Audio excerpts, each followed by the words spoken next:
চলছে মিষ্টি আলুর ভরা মৌসুম। সারাদিন রোজা রেখে মিষ্টি কিছু খেতে চাইলে মিষ্টি আলুর এই মিষ্টিটা ট্রাই করতে পারেন। এখানে 4টি আলু সেদ্ধ করে খোসা ছাড়িয়ে একটি মেশারের সাহায্যে মেশ করে নিচ্ছি। মেশ করা হয়ে গেলে একটি কাপের সাহায্যে মেপে নিব, তাহলে পরবর্তী মাপগুলো দিতে সুবিধা হবে।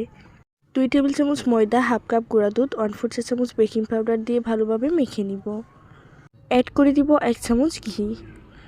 ভালোভাবে মাখিয়ে রেস্টে রেখে দিব 20 মিনিটের জন্য। হাতে তেল মেখে অল্প একটু ঢো নিয়ে মিষ্টির শেপ দিয়ে নিব। যে কোনো শেপে এটা তৈরি করে নিতে পারেন।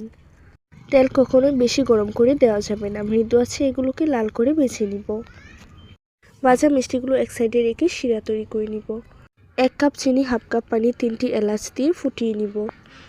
মিষ্টিগুলো দিয়ে 5 মিনিট জাল করে চুলা থেকে নামিয়ে নিব।